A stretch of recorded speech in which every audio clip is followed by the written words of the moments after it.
TZ be cliffed again? Today, those questions will be answered. Day 2 in the arena, Birmingham, are you ready?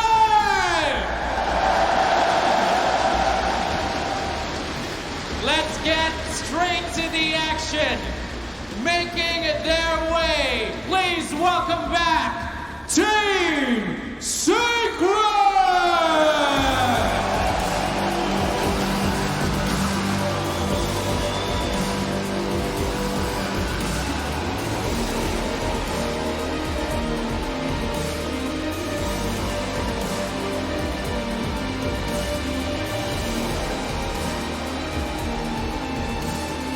They came off from a very strong win against OG. Continuing to find their form at this new patch. Ladies and gentlemen, welcome back, Team Secret!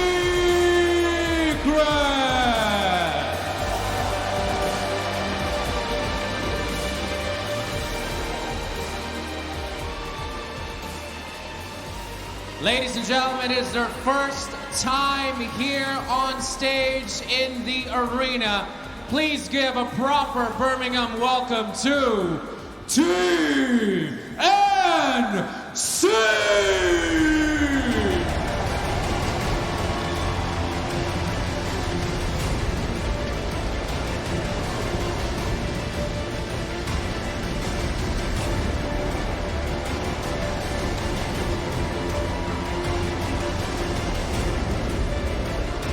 Representing the SCA with Heen on their coach. This is an ever-evolving TNC. We will continue to see their growth with their new coach. Ladies and gentlemen, they got a big, big battle ahead of them. Give it up for TNC!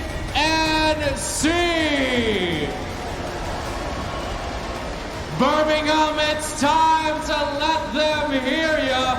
Your first series of today, Team Secret versus TNC!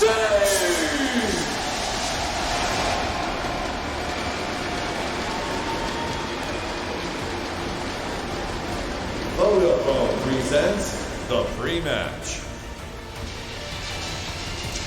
A team who have 2 appearances in majors versus a team who have won 2 majors this season. On paper, this looks like a David versus Goliath, but is that the case? Let's find out from our panel members, Pyrian Flax and Kyle alongside me. That's the question, Kyle. When you look at it, this looks like a straightforward Secret 2-0, but with the patch changes and the way that these 2 teams performed in the groups, is it as simple as that? Oh, of course not. I think TNC is definitely on a rise. They learned a lot from their mistakes in the EG series, where I really felt they were playing better. Right. They were just slightly outdrafted in the 3rd game, and in game 2 they didn't necessarily hit their timings properly, but stage kind of changes everything. Obviously Secret's very, very comfortable playing in front of a crowd as loud as this one. You can even see in TNC's faces. They're smiling, like not necessarily nervous, but it's a different feel when you've got a loud arena like this one. Yeah, absolutely. And let's find out from them actually how they're feeling. Gabby was the interview victim from Shiva when he walked in this morning. Let's find out what he had to say. Thanks, Paul. I'm here with Gabby indeed. Gabby, after your loss against EG on Thursday, what did you do to prepare for today's match? Can I hold this? I don't know. No. Okay. After EG series, we learned a lot because we made a lot of mistakes. We could win the game too, or we can win the series. But it's fine. We can learn a lot after the series. Then we really prepared against Secret because we're really confident right now. Yeah, because it was a super close series that you had. What kind of things did you focus on for after that series was over?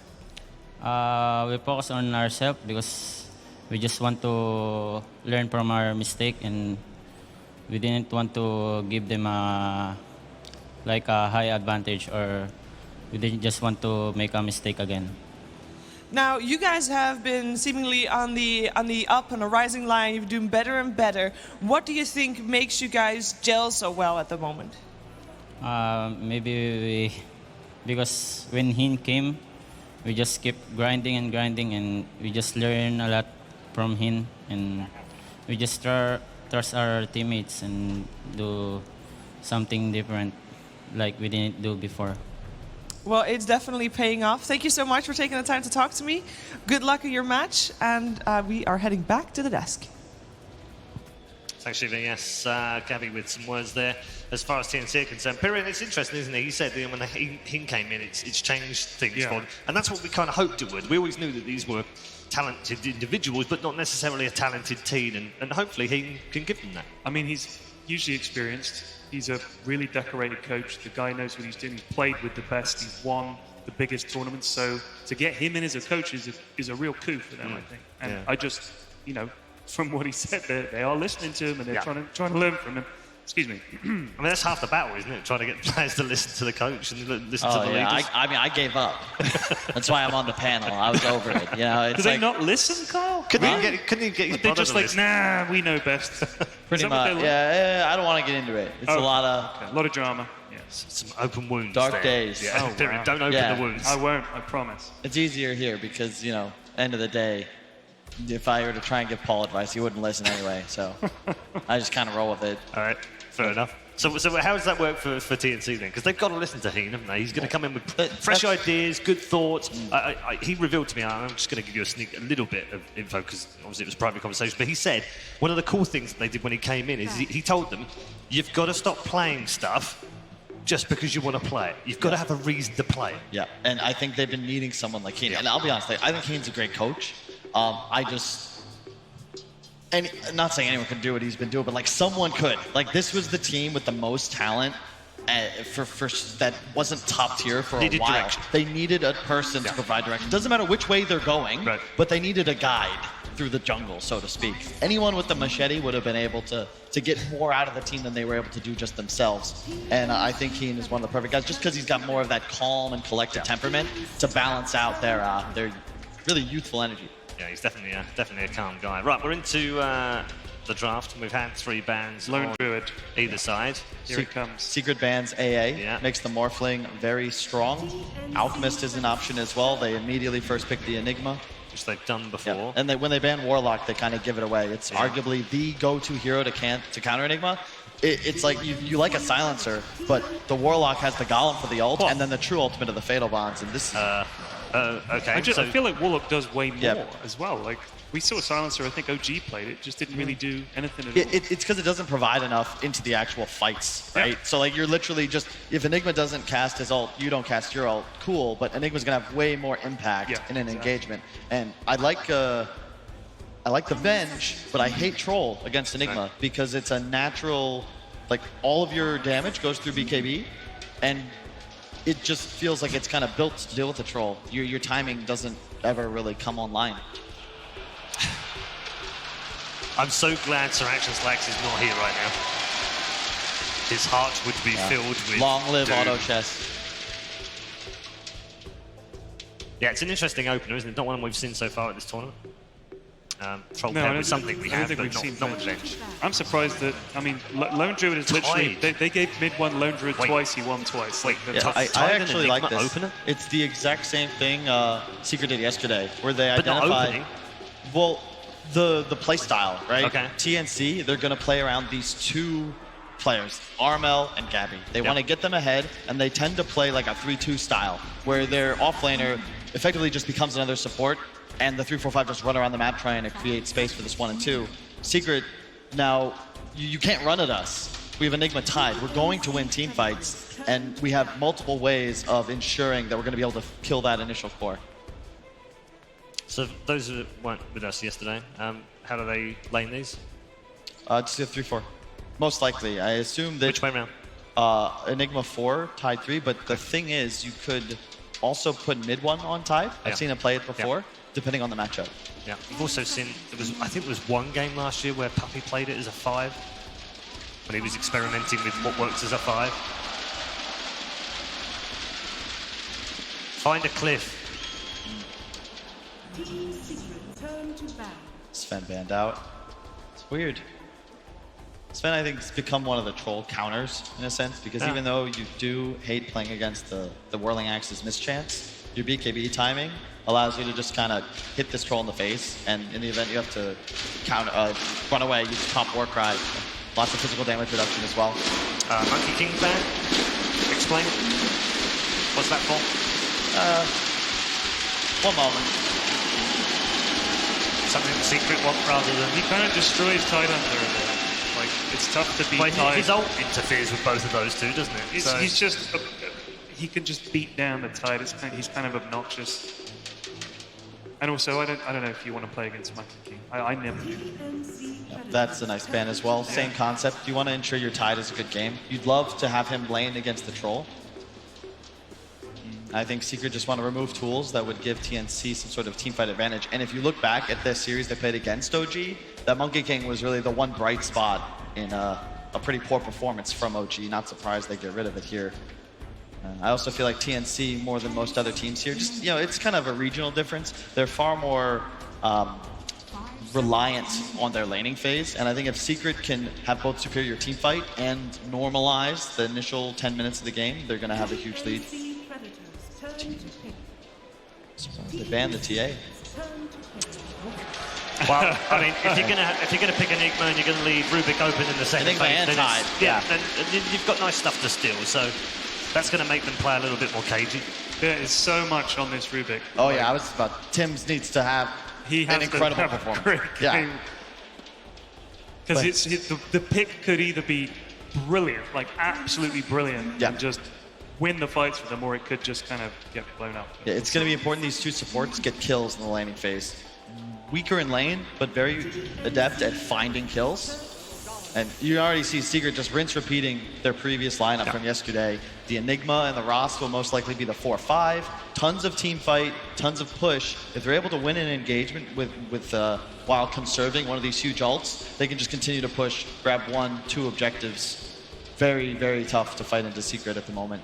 We haven't spoken about the Venge too much. We would assume that it's a support Venge, but could be. It's got to be. A core Venge in this game. Bit weird, wouldn't it? You have damage issues is the problem. And sure, you come online as the game continues, but you're just a very low damage core. And I don't think you can get away with it here if you're TNC.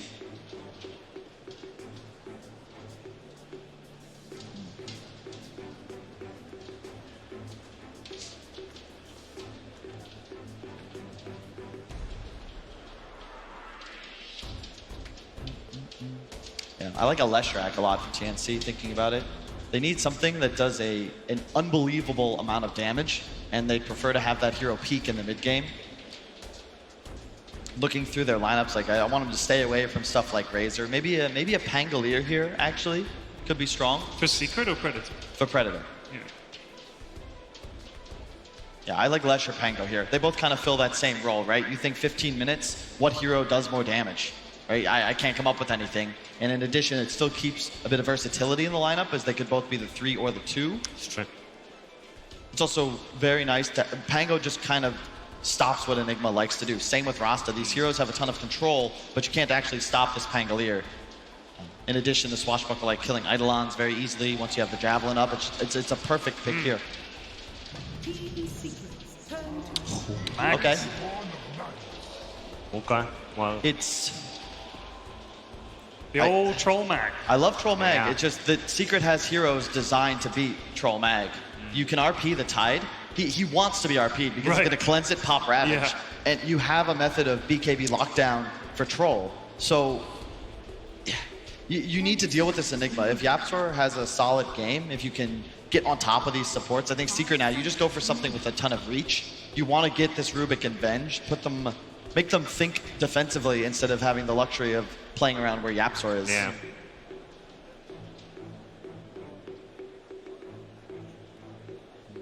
Maybe Secret, you could think about playing Pangolier. Still just love this hero, but they need the 1 or the 2 at the moment. Although, if there were a game for a mid-Tide, I actually think this would be it. Because you look at TNC's damage output right now, it's purely physical. And that's one of the big flaws that I have with it at the moment. They still do have that 22 last pick. It'll be their mid. So they have a lot of options to fill that void, but I gotta favor Secret for the time being. I just think it's an easier lineup for them to play at the moment.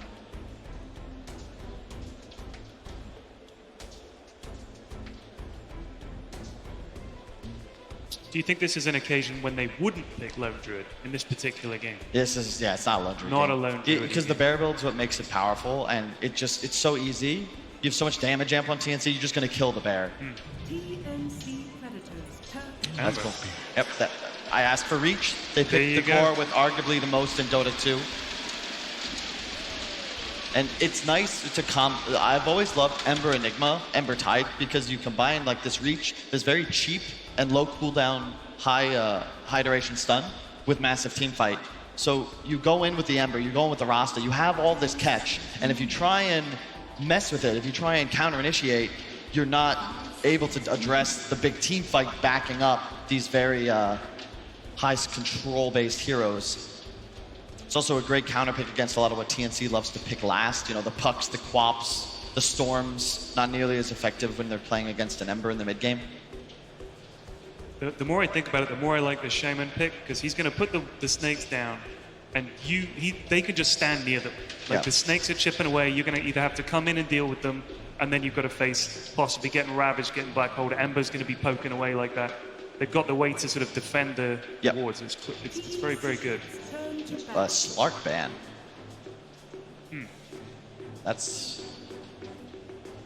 It's a troll counter, it's a mag counter, I suppose, but not what I would expect. Love the ban from Secret, take out a win condition, and what do you know?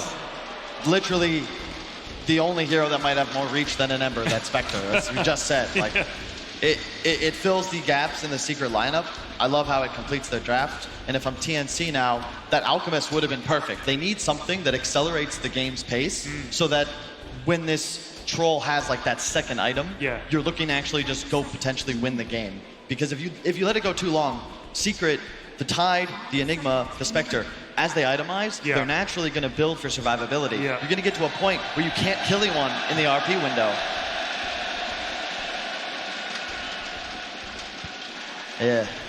TNC, I mean, is there anything here they can pick that you think gives them like a much better chance? you could go something like an OD. I'm not a fan. You need like a Death Prophet. You need something that allows you to just go win the game. There's AD. Too slow. It's too slow, though. It's a great matchup against the Ember, but I'm a believer in mid one in any matchup. Even if he gets crushed, he's one of those players that level 4, level 5, he'll teleport, he'll gank, he'll buy boots and just go make things happen. It's the same story we saw when Secret played OG. Very simple. TNC, you need a lead. You need to not necessarily get the early towers, but find that mid-game fight, get the towers after, get that Roche early, and look to close out this game, or at least have a huge lead by 20, 25 minutes. Secret, if they can just stabilize, they're going to win this no problem. And they need so many fewer fights. Secret wins one big fight in the mid-game. They're just taking this game no problem. TNC, they need to play better than Secret to win. Yeah, it's going to be rough. It's going to be rough. Secret's lineup is terrifying. Especially you've got 4 heroes that can go off and get things done. You've got Spectre just farming away, no problem, and then he can just join the fight anytime he wants with Dawn. Yeah. All right. Good stuff. Thank you very much. Time then to head towards our commentators for this opening game of our opening series. Enjoy Secret versus TNC, game number 1.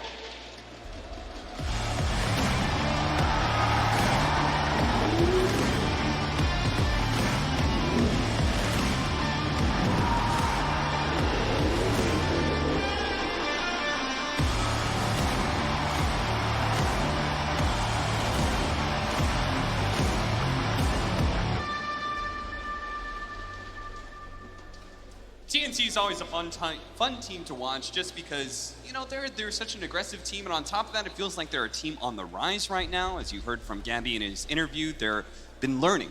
That's his addition, is that it feels like that before TNC, they were just kind of grinding out games and not really going anywhere necessarily, not improving, but since him as well as Heen has joined the team, they've been able to grow and learn together as a team, and we'll see whether or not they've learned enough to be able to take on the big dogs of Team Secret. Yeah, it's really cool that Heen's giving them that much confidence. And, I mean, the results alone show, right? They're qualifying for stuff. They're getting further in tournaments. So, I mean, we'll see, because they have quite a big task in front of them in Secret. Their last placing at a LAN event was that loss to Keen at ESL 1 Mumbai. Hoping for a better performance here against Team Secret, who's, you know, is a team we've talked a lot about them, mostly because they started off in the lower bracket. We've done a lot of matches with theirs.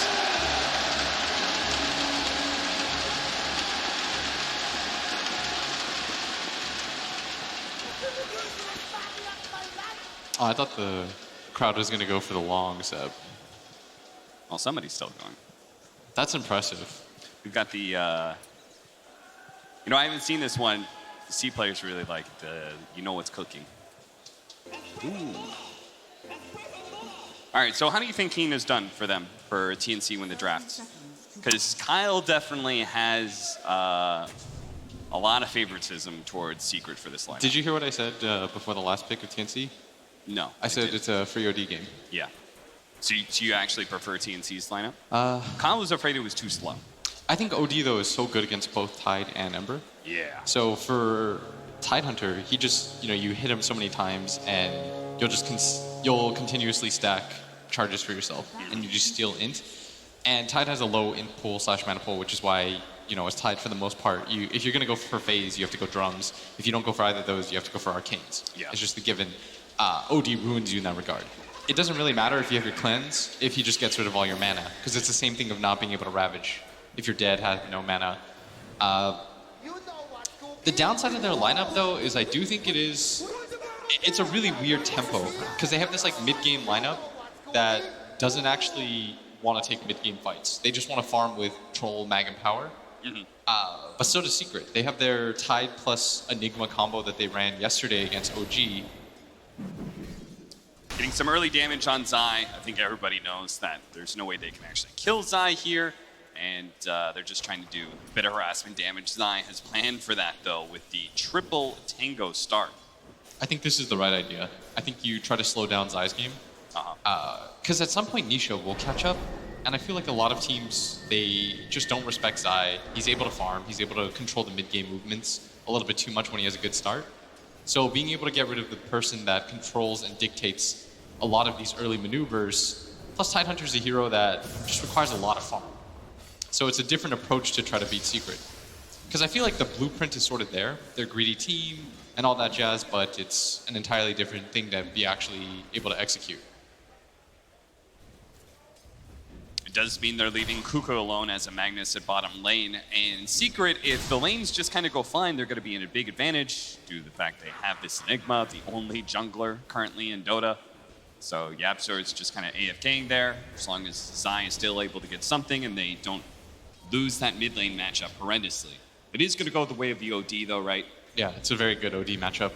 It's hard for Ember to stick there because he's another hero with a low mana pool. I could very easily see mid one go for something like drums, just so that he can artificially beef his up, so he doesn't just get hit twice and run out of mana entirely. Yeah.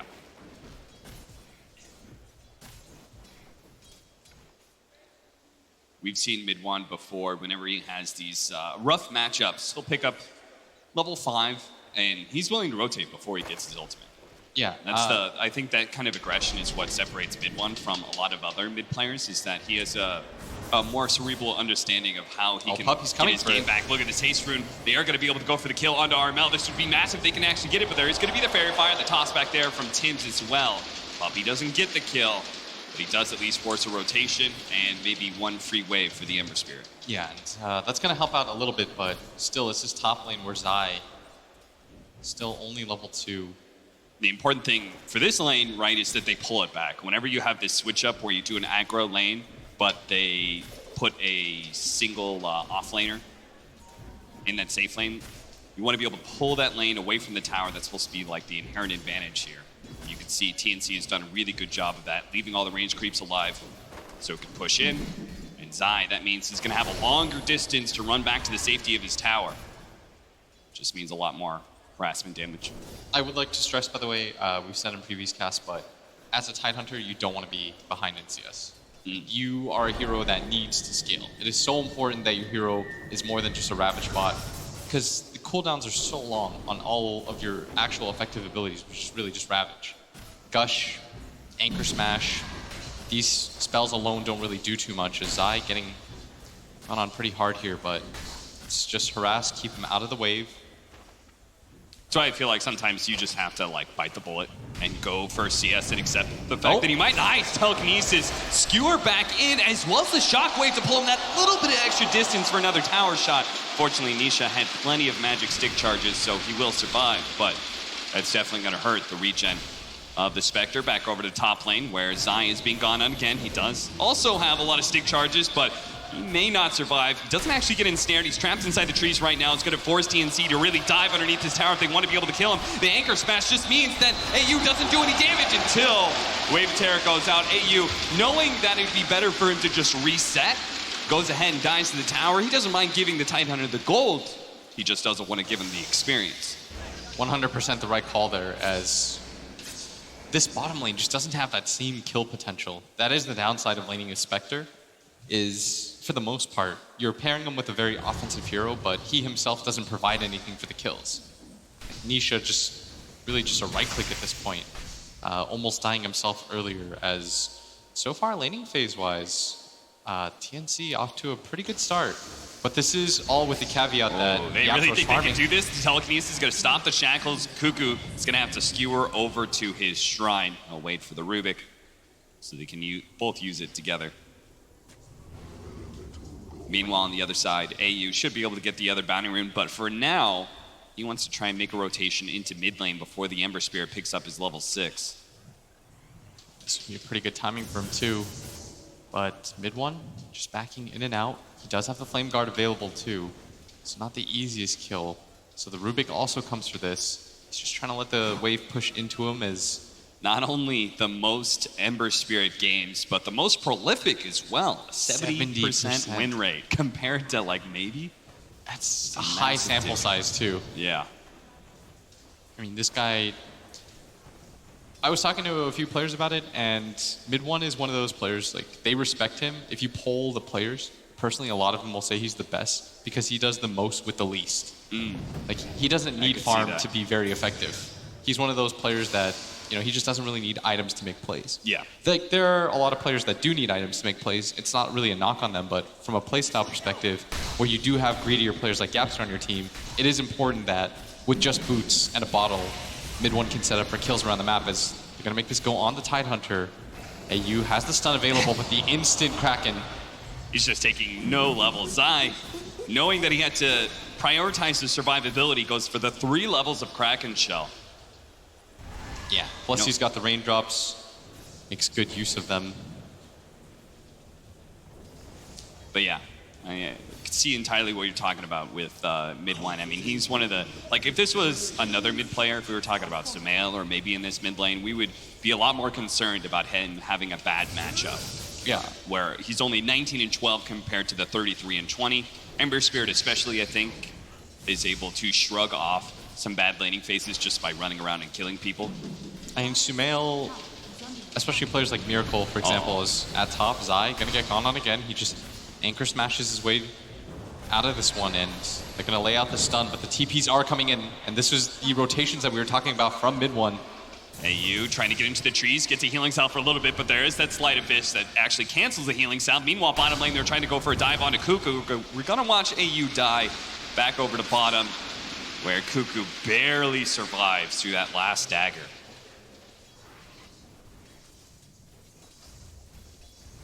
It was a good play by TNC. I think the idea of shoving the Tidehunter out of that big wave that was pushing into the tier 1 tower. But the unfortunate part is there's always going to be Yapsor. I mean, he has a free game. He's just jungling the entire time. So he can always TP in when you need him the most. Yeah, he's already level 6 too. And I mean, I feel like this is going to be the combo that Secret just continues to try to abuse until they lose with it. We're going to be a little bit greedier. What can you do to stop it? And if you can't stop it, just keep doing it. Yeah. It's definitely been, it feels like the puppy drafting philosophy for so long is just be able to both show that you can counter, like quote-unquote broken heroes, and then also just continue to draft the same kind of ideas if they're successful and force the enemy teams to show that they can beat it. I think there are a lot of captains that are obsessed with having quote-unquote different looks every game. Yeah. As bottom lane, Nisha is going to dagger away. Do they have any sort of... The banish is there. They can get the skewer back for the extra distance towards Armel as well. There's going to be the shockwave, and they're just going to go ahead and pop that ultimate from the Spectre. That'll allow him to get away for free. Once again, mid one's going to show up. As soon as there's a fight, he TPs in and does kill a support hero. And that's twice now that a gank attempt has ended with a death. And Secret, I mean, they love playing this style. You go on them, they'll respond, they'll get a kill, and then they'll reset the map. By the time you go for another move, they'll have TPs up. Mid one will just continuously make that move as It's going to go for burn the kill on down. him. All of his mana is gone, so this Ember Spirit is definitely dead, and they're going to be able to get the skewer on the Puppey as well. Good read by Armel. That's just some OD experience there, knowing you could just imprison and drop the bomb. 3-3 now as TNC even up the kill score, have a slight lead in net worth, and the mid one Ember Spirit game continues to be rather rough. I mean, getting 2 kills from the supports, that was okay, but this death will certainly reset things. The weird part about it, though, is the main win condition is going to be this team fight plus this Nisha Spectre. So as long as Nisha's having an okay game, there's always going to be pretty good opportunities for them as Cuckoo runs at him, just kind of taunting. And the bounty rune advantage looks like it'll go 3-1. They are going to get 3 again. TNC just knowing that the passive setup of Team Secret, where their most active hero is Ember Spirit, and he's had the worst game out of all the cores. They've got this 4 position that's going to jungle, can't really move around and make things happen. So TNC knows that they have to get a bounty rune advantage pretty much every single spawn just to offset what Yapster is doing, farming up all these neutral creeps. I looked to game 1 of their series yesterday, where OG decided to try to beat this greediness by just going all-out aggression, and that failed. And then in game number 2, they themselves picked a little bit greedy when they went for the Morph PL, was it? Or was it Troll PL? Troll PL, I think, because they had PL against Morphling. Yeah. And so you had a much greedier lineup in that one. Yeah. And it didn't seem like either method worked, but this time I think with TNC, it's about not getting pressured by the timer that you're on versus Secret, because I feel like a lot of people put this artificial timer on themselves when they're playing against this team, but you can just relax, calm down, take your game evenly, don't commit your cores to stuff that you don't want to commit them to. Oh, Tim's. They're just willing to throw down the Serpent Wards right away. He does get a lot of damage on Nisha as he threw out both the Fate Bolt and the stolen Spectral Dagger from earlier, but not enough to actually get the kill, and our Spectre's now second in net worth as a result of that. I think that OD can often be a slow hero. Like, I agree with Kyle in a way as they they're commit the just gonna Ravage. throw down the Ravage with the Malphus, timing up nicely, but there is gonna be the RP. Gonna skewer him back into the tower. That means he's gonna give up his life. The Black Hole immediately grabbing all these heroes with the help of the Eidolons. They're doing a lot of damage to AU. Zai is gonna try and get out of here. They commit for the Vengeful Spirit kill, almost getting him with the Eidolons. They just need 1 or 2 more shots, not quite enough, and he will be able to heal himself up. Meanwhile, the Tidehunter is still trying to get away, but Gabby does manage to get the ensnare, and now Armel gets free time just to beat on Zai and start racking up that intelligence. A great play there from Cuckoo. I like the fact that he did actually skewer the 2 heroes back. It means he couldn't survive, but he gets the 2 kills for his team. You saw him make that split-second decision. Because for a second, he was gonna peel off. Yeah. He's gonna say, it's whatever, I'll live. They both probably live, but he'll definitely live there as a result of that, because they have no more reach after that point, no gap closing. But he makes the decision, like you said, to sacrifice his life to ensure a kill as Cuckoo getting gone on at bottom again. Nisha diving with the rest of his team. They see no TP come out. That was what the hesitation was. They know they can make that play, right? Because they already made an aggressive move at top where there was a bunch of TP rotations.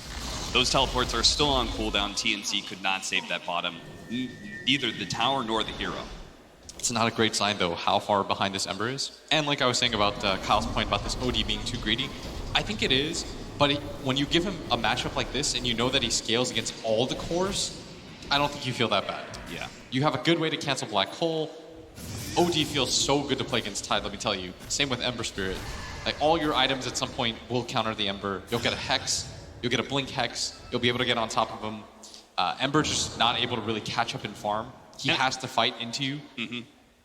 And I feel like OD is, he has a much stronger mid-game timing, similar to the way we were talking about Storm Spirits. I don't know if it's just because he farms faster because of the splash, but every single time I'm watching the ODs, maybe it's the Null Talisman max out where you just get a bunch of these early stat items, but these ODs, like, they feel very threatening at 15, 25 minutes. It's not the old OD where, you know, your timing was so late into the game.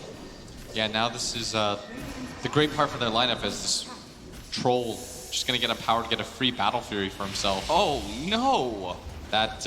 What happened, Yapsor? Was that stolen just, I guess, maybe a long time ago? It was. It was. It's Okay, almost out. okay. So he's been holding on to that one ever since the. I thought for some reason Yapsor just never casted a spell, but No. Tim's just hasn't seen the opportunity yet. He's going to farm up all those Serpent Wards. Doesn't cost them the tier 2, but the next Serpent Ward drop will probably take it. They do almost have the Greaves now on this Enigma, whose second in net worth on his team is Cuckoo. Just kind of fishing right now. He is very low in net worth, but this is the life of a Magnus that doesn't even have maxed out. Oh, as he fakes out the RP, maybe hoping that mid one got rooted there. Good see a Maelstrom build for mid one, but don't think he can really defend this. Oh, he's going to be able to get the chains with the teleports in, but there's the skewer out. Cuckoo's going to be slowed down by the Gush. They did not get the slight into Shackles combo, so they can't get a kill. This time it'll be Secret that take 3 bounty runes themselves. Yeah, that's a bit curious because TNC was doing such a good job before positioning themselves for the bounty runes. They just gave up the right side of the map entirely.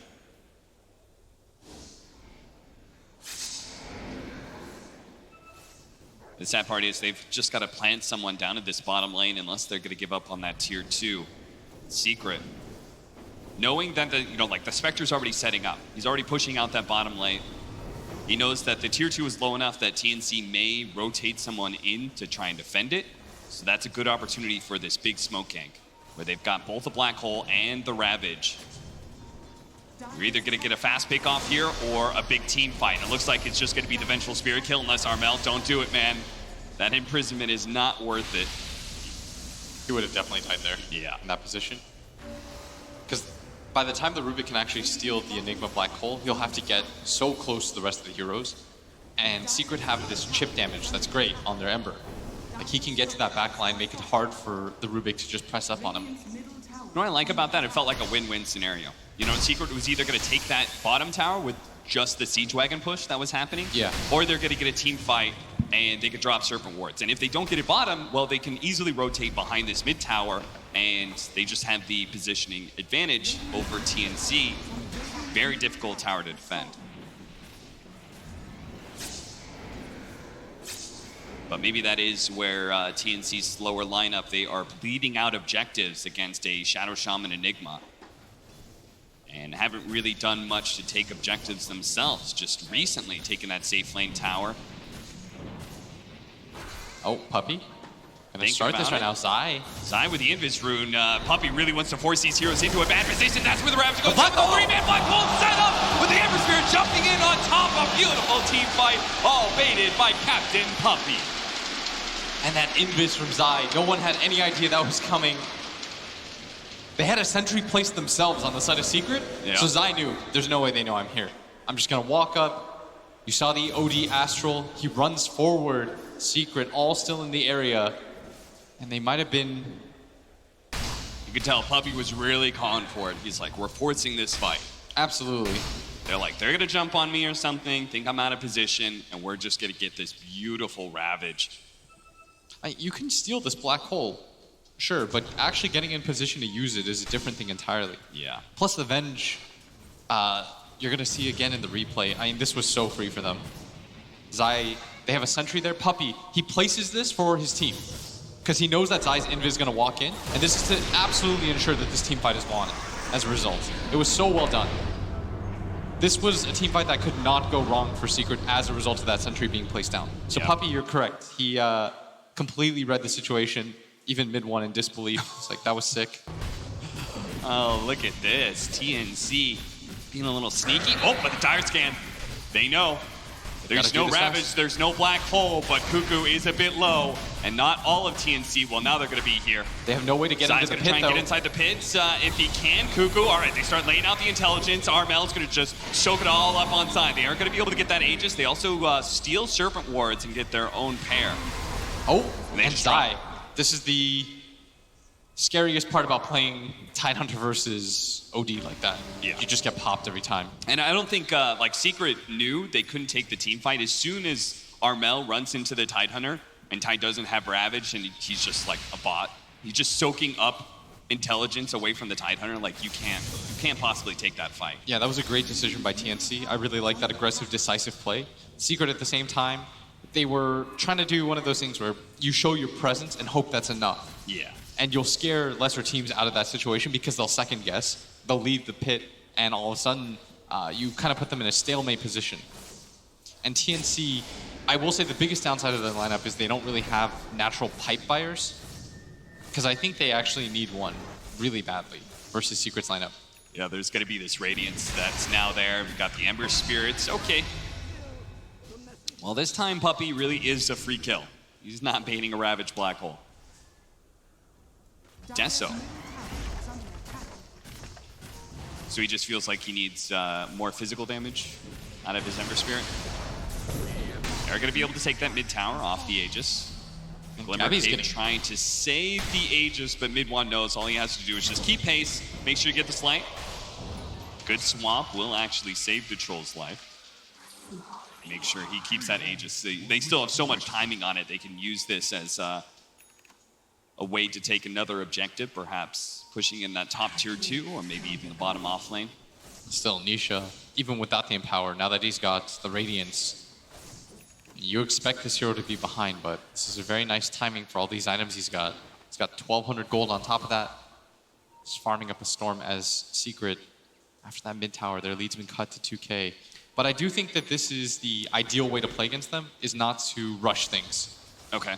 Because I felt like that was OG's trap from the last series. It just felt, they felt rushed at all times. They felt like they had to make moves. And in a way, like having such a greedy lineup, it forces the enemy team. You know what they're going to be doing. Yeah, it's actually really brilliant if you think about their drafting principle. Yeah. It's just always put the pressure on the enemy team. Everyone on our team knows exactly what we should be doing. We know when they're going to push, where they're going to head to. As long as it's not your, sometimes like they have a tendency to get too greedy. But I'm impressed with both teams right now. Is TNC playing a very patient game themselves. 3-man smoke up by them. They did go, what about this early BKB from Gabby? This is a game where both sides can be greedy and can focus on the big late game, but Gabby is saying, I want to win fights right now. I think it's also to match against the Spectre's Radiance timing. Get rid of that mischance for yourself. So there's this big power spike in the Radiance, and Gabby's saying, I'm going to make sure you don't actually have an advantage in team fighting. Plus, you want to try to ruin Puppy's game. Get on top of him, kill him in 2 seconds. That removes all the major disable, for the most part, on the side of Secret. Then they have to rely on their heavy cooldowns. And it's not like thanks to having a mag on your team with the Empower, like this troll is going to continue to farm really well. He doesn't need any more stat items. He'll still get his big late game 6 slotted if we go another 20 to 30 minutes. 7 to 10, 22 minutes in right now. Pretty even game, slight lead for Team Secret. And Cuckoo's pretty much playing like a 4 or 5. Yeah. He walks by Ancients, he stacks him, doesn't farm anything himself. Is that concerning to you, the fact that you're just giving all your net worth to this OD troll? Whereas Secret's lineup is going to be a lot more well-balanced in that regard. I mean, they're relying on their troll to be able to beat the Spectre heads up. It's a decent amount of gold for Gabby as they're going to trade out towers here, both of them. Both teams going for the offlane tier 1. Secret is a little bit faster, so they can get in position to defend if they want. Doesn't look like they will, though. They're not defending, but I think Gabby should just commit for this. Yeah, he should commit.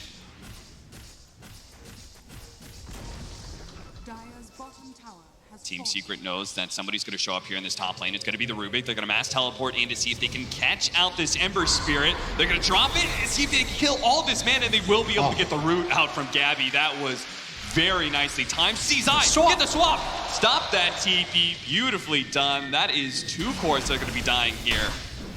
Secret. And again, it's about that patience. Opportunities like this will present themselves if you're patient. Don't overreact. 2 cores do go down. The gold lead still stays the same, but BKB is now complete on this OD. Does our Rubik have maxed out telekinesis as well as his passive? Pretty much, yeah. So he had a very, very long single target disable there. I mean, all the lanes that you would normally see the Magnus push out or your offlaner deal with, they're just giving to this Rubik. Yeah. Because again, Cuckoo, out of all the items he could buy, maybe like a pipe would be okay, but other than that, like he's really just there to walk around and empower his troll and try to enable Gabby's game as much as possible. Meanwhile, if you enable this Rubik, I mean, he's got such great spells to steal with the Ravage as well as the Black Hole. You want to give him Ether Lens, Blink Dagger. You want to give him as many opportunities to steal these spells as possible. You can see big difference between Tim's net worth and the average for a Rubik. We pretty much have swapped our 3 and 4 positions. Yeah, but a more passive game, because of the patience exhibited by both teams, I think Secret's more used to teams running at them at this point. And TNC's just not really obliging. They're saying, we'll play the exact same game you guys do. Yeah. Whenever you guys make moves, we'll chill. You can tell they have put in quite a study on Team Secret. That's the advantage of making it into, while you were in the lower bracket, making it into that next round is just being able to sit there, watch Team Secret play out their match, really try and find a strategy that you think can win. And I'm sure they watched that first game of OG and they were like, this is not, like that's the kind of game that maybe old TNC would love to be able to play. Yeah. But, you know, if OG wasn't able to pull it off, let's try and come up with something different. And this is likely where the influence of a coach helps you. Yeah. Because he'll give you a different look. Like maybe before this, no, you're completely right, because I'm so used to seeing a TNC squad. Like when we casted them during WESG, it was 20 minutes or less. Oh, yeah. Just keep running at them, fight nonstop. They'll eventually break under pressure. But in this game, this is a hard swerve from what we normally see from them. It's, we'll go into the later games, we'll farm, we'll show you that we can exhibit a different play style. Dire's top tower is under attack.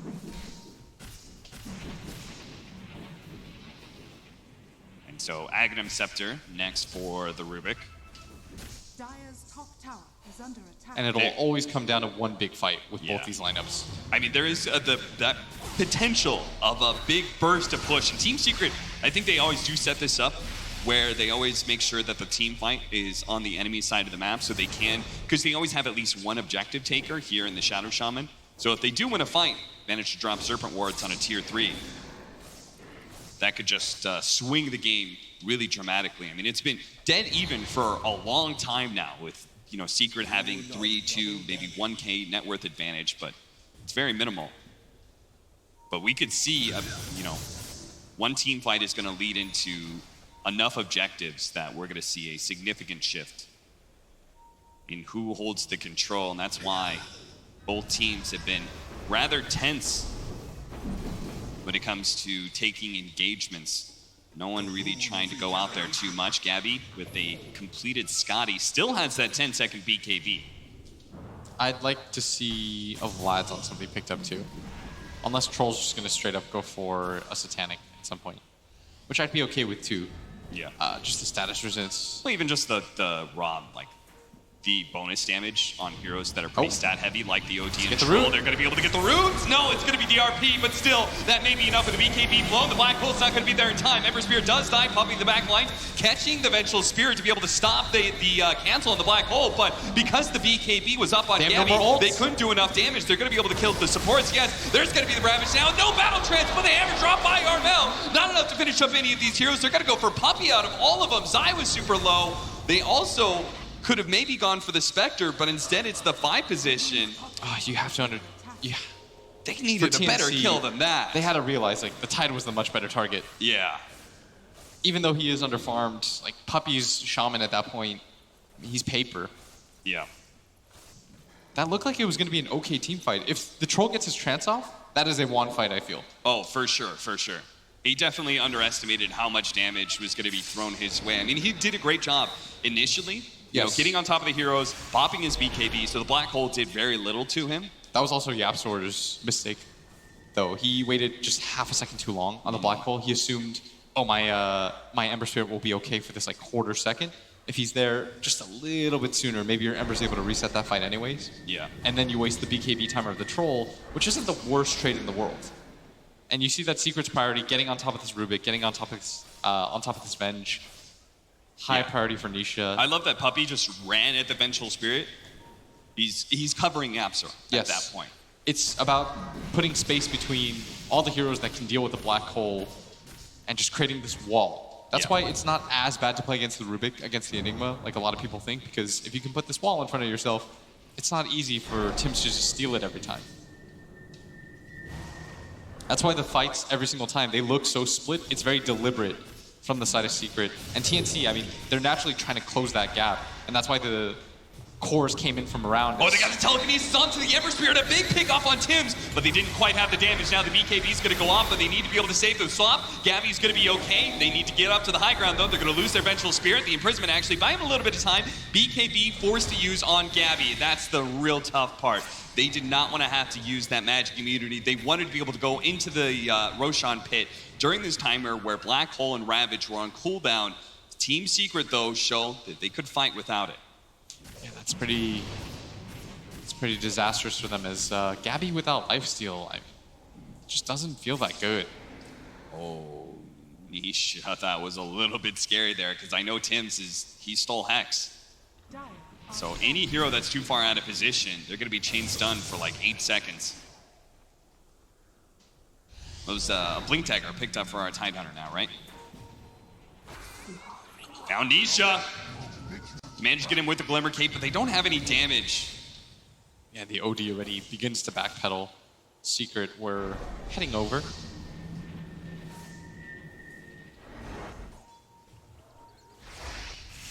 That was, I think, another bounty rune advantage for Team Secret as mid one's going to be able to chain 2 heroes together. Puppy's on his way to be able to get some follow-up disable. Zai's here, ready to go with Ravage. He's going to be able to get the 2 of them. The Skewer's already gone out, but they're going to try and focus on Gabby. Gabby does have his BKB, ready to go with the Battle Trance, but again, he doesn't want to have to use that ultimate, knowing that Secret will just run at them if he has that on cooldown. So they trade the Ravage for another BKB charge, and they're getting pretty low on the Troll. I think it's 7 seconds now, yes?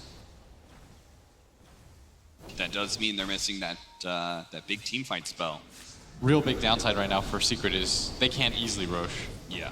That means a lot of this map control that they're getting, it doesn't really lead to stuff that they want. Yeah, they really don't have a single hero. Like, you have the minus armor of the Tide, and I guess you have Serpent Wards, but you don't have that, like, one big physical damage dealer. And the smoke up, mid one's just going to spend his time. They do get a ward on the high ground, see if they can get a swamp somewhere in. Tim's going to go for the back line. He does manage to spawn out the Spectre. Yapzor, he's going to be able to catch him. The Black Hole goes down, but Armel's outside of it, just beats Yapzor to death, allowing Gabby to be able to escape. They manage to get the shackles on Gabby. Gabby is going to be saved. Gets with the battle trap. The hammer goes down, does so much damage to everybody, but they need to be able to save this OD. Gabby does manage to get the ensnare, but does too much damage to himself, and now Gabby is going to come back in. Armel just gets bursted down so quickly. They did so much damage to Team Secret, but they don't actually kill any of these heroes. It was only Yapzor who died at the start.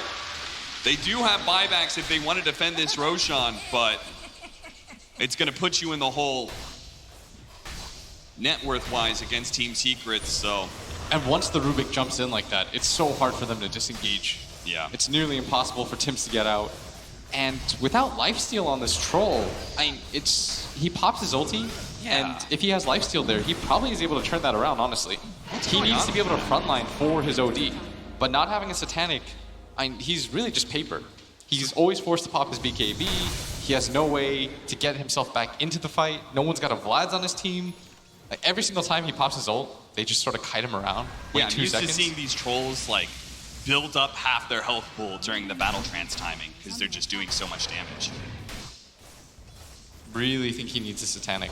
On top of that, he also got swapped after he popped the Battle Trance. Yes, that was very unfortunate. That killed a significant amount of his damage. And Secret playing very well there. Very patient with all their abilities.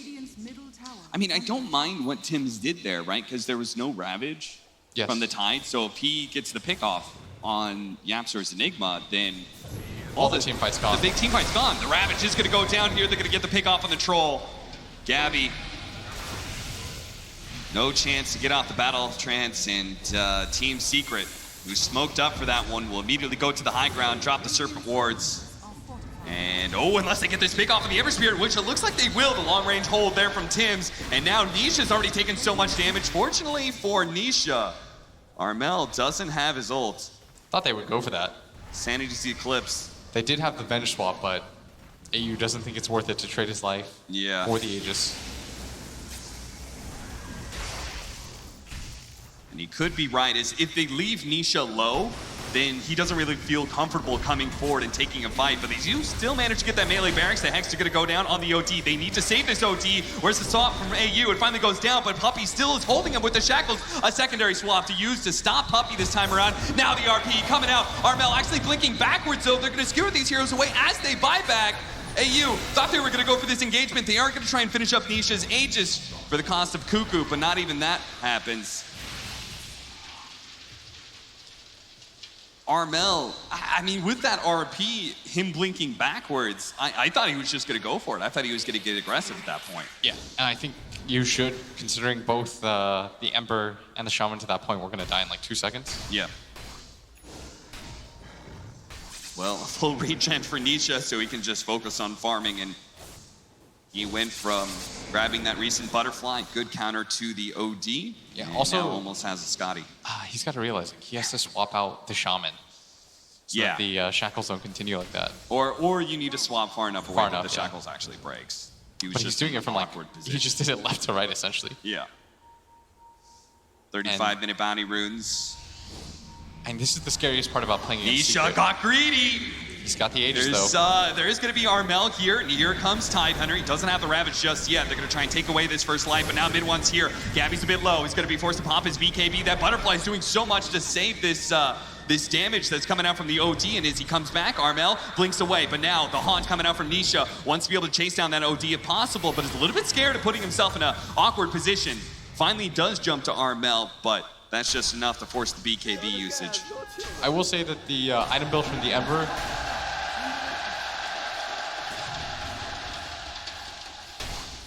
makes this game really hard for TNC because he just pokes at you repeatedly.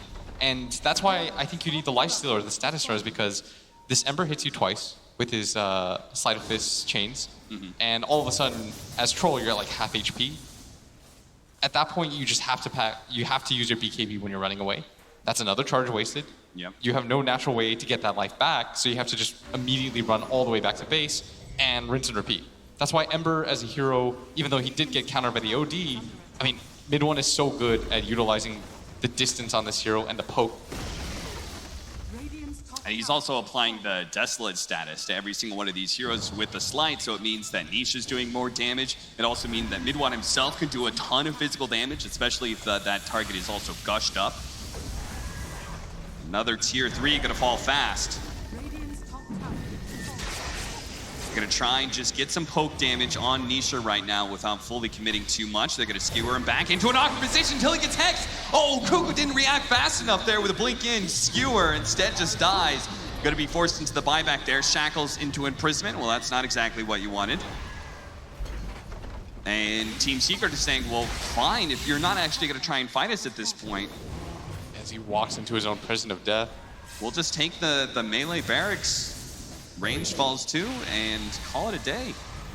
And this game, which for the majority of it was just a 2K lead for Secret, it snowballed so quickly. Yeah, just 2 or 3 bad team fights in a row. TNC's now down by 18,000 net worth. It feels like we just haven't seen what an ideal team fight's supposed to look like for TNC. The turnaround Black Hole, the turnaround Ravage from them. Yeah. Tim's hasn't really been able to get either. Because he consistently just has to run forward to initiate, which means that he gets out of position, they 3-shot him, and then they just move on to the next target.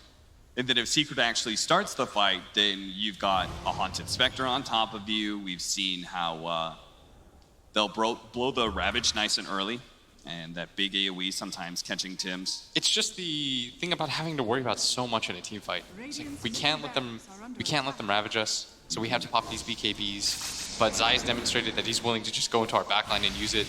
Then you're constantly thinking about this YapzOr Black Hole, and then you've got this Haunt that just makes everything really chaotic.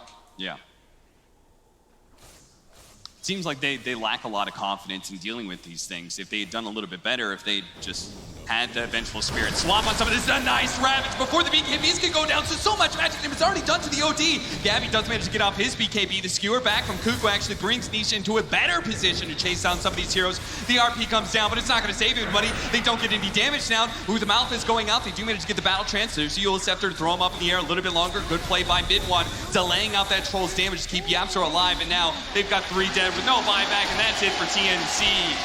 They just could not stop losing team fights against Team Secret. And they played this passive style well. They tried to match Team Secret's tempo, but they just didn't have the team fight to back it up. Yeah. Combination of execution and a draft that just didn't function for TNC. As a result, Team Secret seem to just be on a tear right now. Oh yeah. Once really they went into the picking up lower steam. bracket, they just seemed to pick it up against OG. I mean, they just dominated in that series. This first game, it felt like, yeah, it was even for a long time, but we also weren't having a whole lot of fights. Yeah. And Team Secret were happy with that. As soon as it was go time, they just destroyed TNC. At that point, it feels like, for Secret, the ideal circumstance is always to have the late game secured and have some sort of major team fight ability to dissuade the enemy into taking these early fights where they could potentially just like crack open the game. We see that TNC, they try to do a similar thing with the Magnus, but Spectre, of course, hard counters and made it really hard for any of the supports to play Dota. Really neat game by them overall. All right, well, we've got a lot of breakdown from the panel. See if TNC are going to be able to make a comeback in Game 2, or if it's going to be another 2-0 from Team Secret.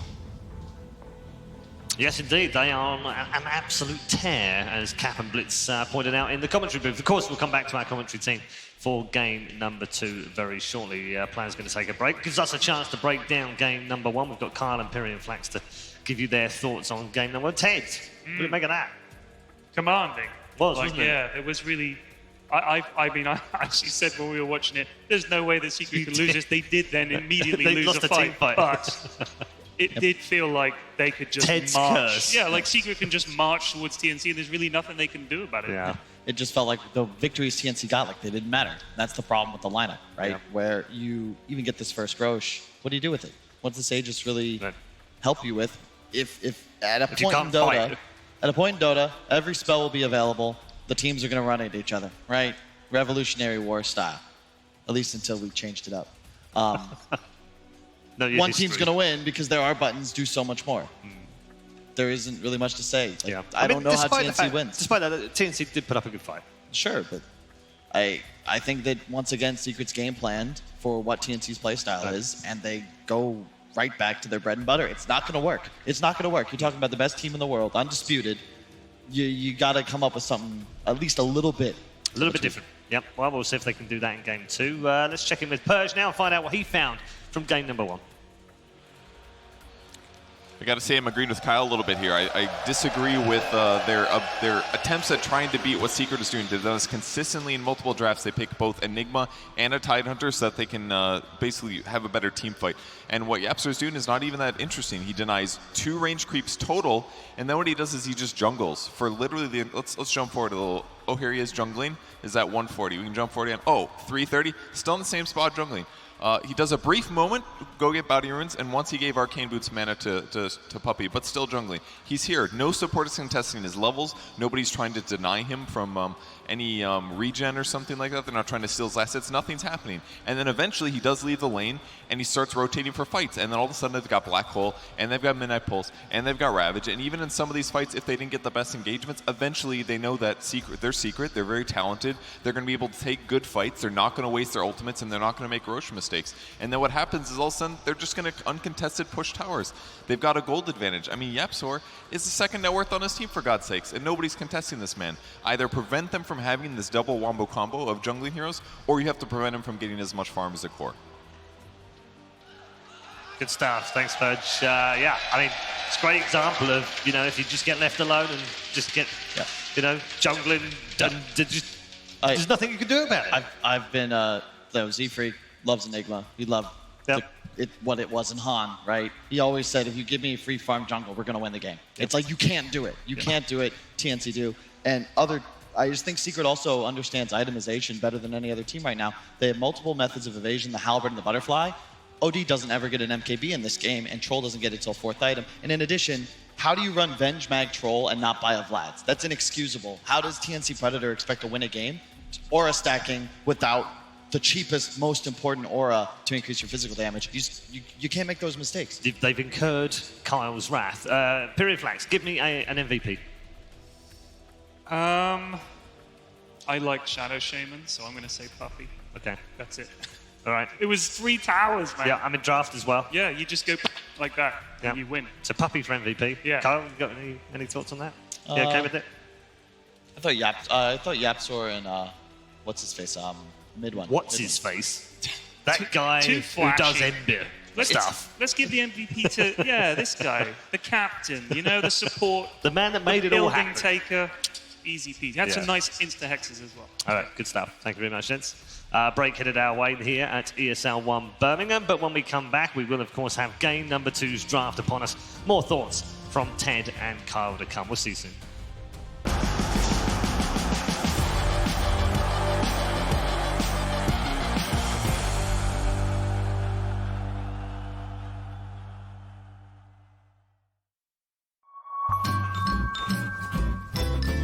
You ready? Huh? Hey, he's a good boy, huh? You ready? Huh?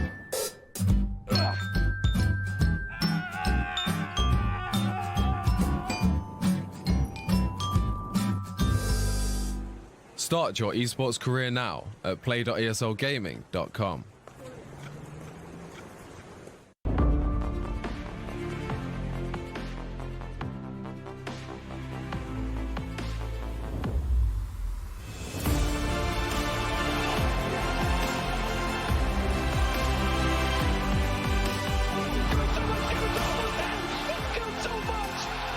Team Secret will win Game 5 here at ESL 1 Hamburg. Step lively now. Your admiral is on board.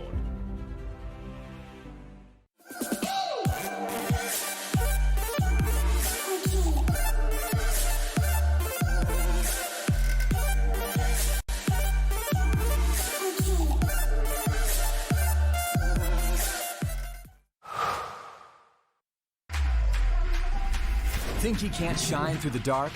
Stream a Roshan Steele in high resolution? And record a play for the history books? Watch this. Think he can't make a victory go viral? Watch this. Think a support can't be in the spotlight? Watch this. On Intel Core i7, a legend can rewrite his own legacy. Game, record, stream without compromise on Intel Core i7. Remember where it started. Your first experiences. The journey you traveled. The journey you love. Remember where it started. And imagine where it will go.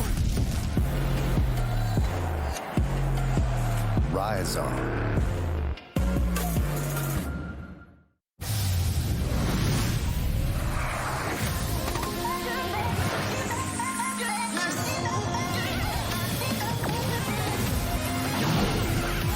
Do you have what it takes? Sign up now for the Vodafone 5G ESL Mobile Open. Qualify for the grand final at Milan Games Week.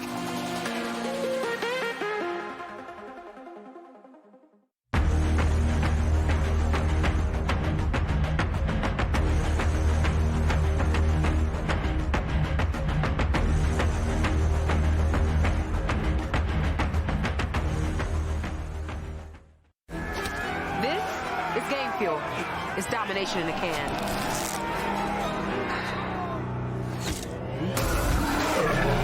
Tastes like loser tears. New Mountain Dew Amp Game Fuel. Victory in a can.